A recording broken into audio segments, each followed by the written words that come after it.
Et ce matin, avec notre invité, je vous le disais tout à l'heure, il sera question d'environnement avec un retour sur le plan climat-énergie 2015-2020 et sur son application surtout. Alors pour en parler, nous recevons ce matin Jason Mansang. Bonjour. Bonjour. Vous êtes vice-président de la Fédération des associations de protection de l'environnement, Teoranaho. On vous connaît beaucoup plus comme l'homme à la brouette, si j'ose dire.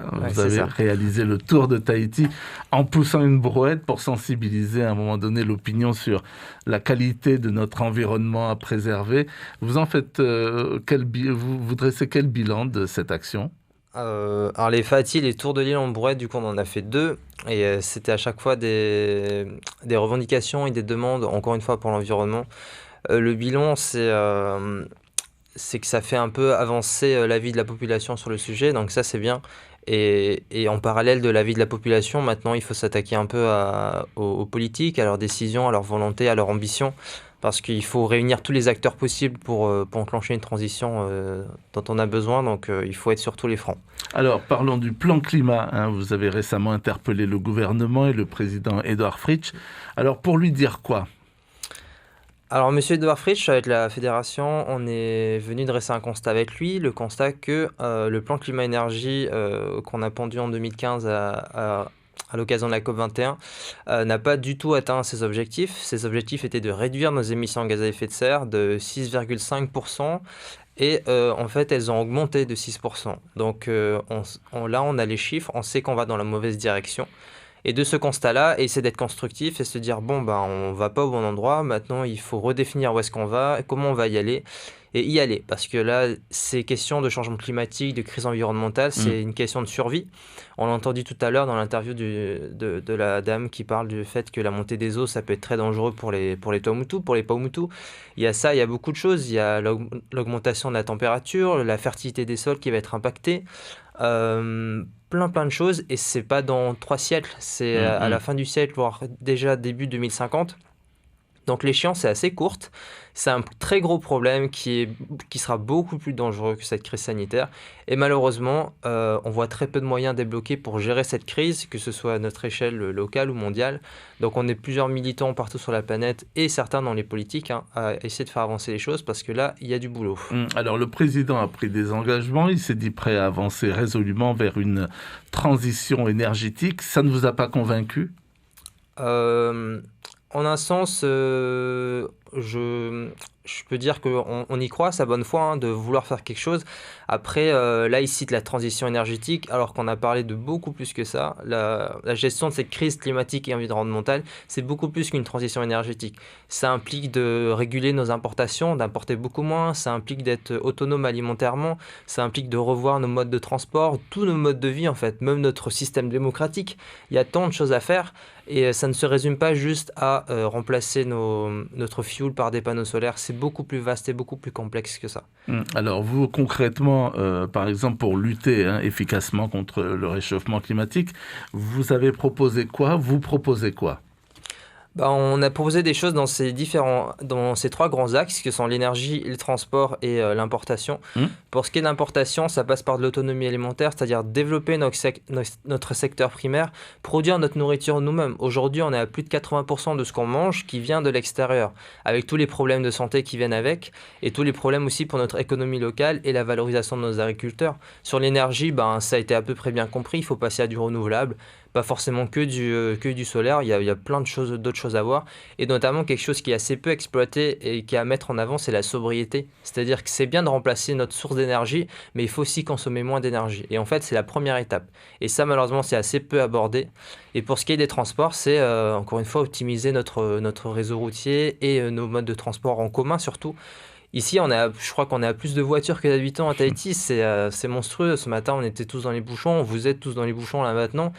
Il y a quelque chose à faire. Et c'est beaucoup d'énergie dépensée pour des petites distances. Et donc, et là, pareil, ça nécessite des moyens et qu'on ait des bus qui soient opérationnels, quoi. Alors donc, vous, en tous les cas, la solution pour rester avec les transports, c'est nécessairement par des bus.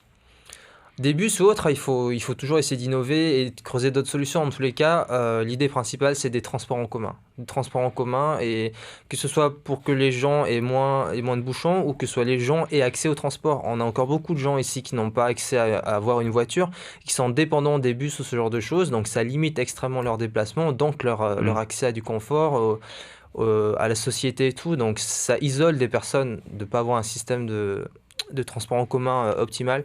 Donc ça, pareil, c'est un enjeu assez important. Mm. Alors, c'est un peu à la mode en ce moment. On a abordé donc la question de l'alimentaire. L'autosuffisance alimentaire, vous y croyez? Oui, les Polynésiens en Polynésie ont vécu plus longtemps en étant autosuffisants qu'en dépendant en extérieur. Avec des populations, certes, on était peut-être un peu moins nombreux à l'époque, mais il y avait quand même une certaine population. Et ils arrivaient très très bien à se nourrir tout seuls. Aujourd'hui, on a des moyens en plus. Je vous demande pas je vous dis pas qu'on va remanger du roux et du taro tous les jours, toute l'année. C'est pas ça.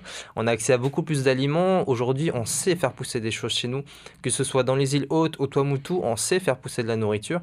Et c'est du potentiel et c'est une richesse qu'on n'exploite pas.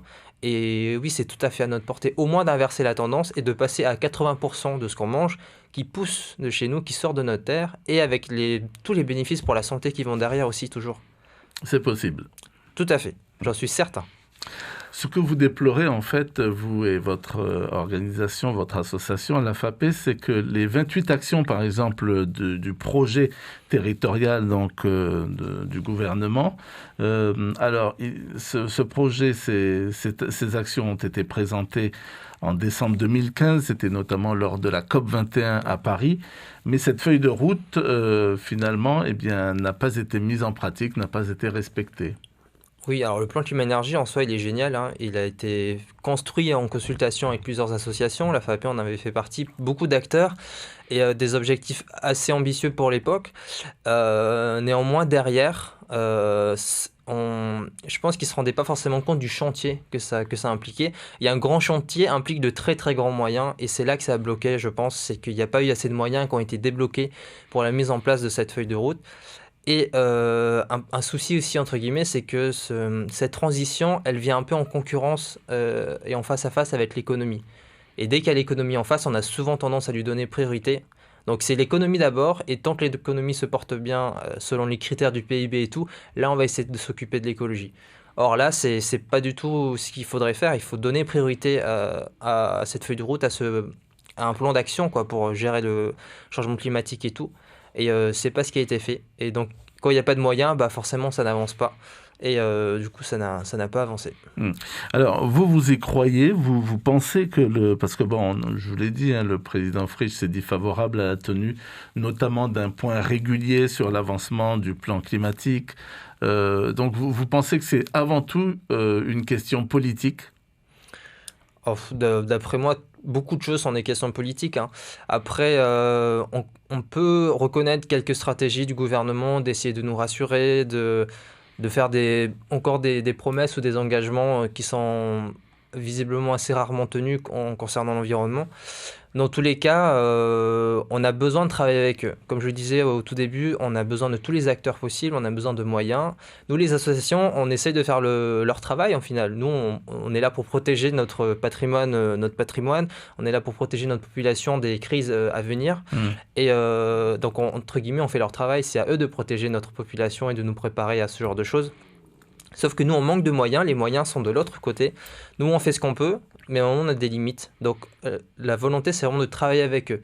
Donc moi, ce que j'espère, c'est vraiment qu'on ait des réunions de travail où on puisse travailler ensemble, qu'on puisse prendre des décisions ensemble et qu'on puisse acter des vrais engagements. Là, les engagements dont on a l'habitude, c'est écrire des choses sur un papier, mettre une signature en dessous.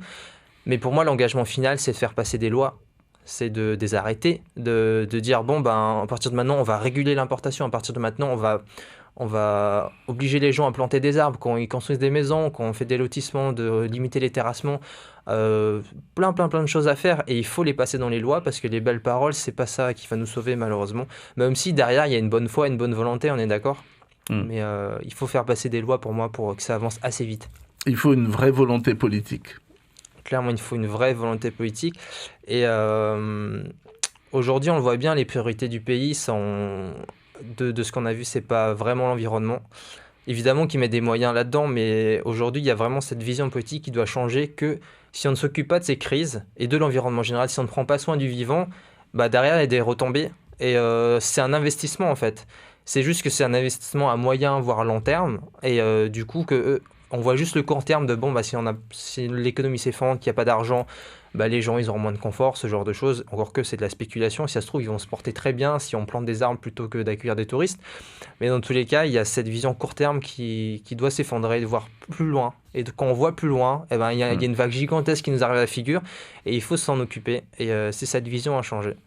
Est-ce que le danger, c'est pas finalement de calquer ce qu'on est en train de faire, dans les îles notamment, de calquer notre modèle sur un modèle qui ne nous appartient pas, en fait, un modèle occidental, de pays développés? Alors clairement, c'est le modèle occidental de la richesse, de construire des riches qui vont faire écouler leur argent sur les plus pauvres, ce genre de modèle-là, ça ne marche pas. L'Occident est en train de s'effondrer par rapport à ça. Il y a des révolutions dans tous les sens parce que les pauvres n'en peuvent plus. Il y a trop de riches qui se construisent. La société ne tient pas. La démocratie est en danger dans tous ces pays-là. Tous les pays qui se développent sous ce modèle-là, on pense à l'Asie, à l'Afrique, ce genre de choses, pareil, eux, ils ont des soucis parce que les inégalités se creusent avec tous les problèmes qu'il y a avec. Ce modèle européen occidental ne correspond à personne au final. Et du coup, ne nous correspond pas non plus à nous. On s'est construit sur les Polynésiens, sur de l'autonomie, sur de la connexion à la nature, de prendre soin. Je prends l'exemple des Rahui, par exemple. On a eu cette intelligence de gestion des ressources, de se dire, bon, ben, les océans, c'est vivant, ça se reproduit, ça se régénère, donc il faut en laisser une partie tranquille pour que ça déborde sur le reste. Et là, on peut vivre avec l'océan et manger ce qu'il y a, s'en servir comme garde-manger, entre guillemets, et en prendre soin en même temps. Alors qu'aujourd'hui, les Rahui, c'est à peu près laisser tomber, même si ça revient un peu à la mode. C'est à peu près laisser tomber, et le constat est, nos océans se vident, et ils vont se vider si on continue comme ça. Donc il y a des exemples comme ça, il y en a beaucoup, et on doit revenir un peu à une gestion plus intelligente de nos ressources, à une connexion à la nature, et en prendre soin, ça prend soin de nous. Merci beaucoup, Jason Mansang, d'avoir accepté notre invitation. Je rappelle que vous êtes le vice-président de la FAPE, la Fédération des associations de protection de l'environnement, Teora Naho. Merci. Merci pour l'invitation.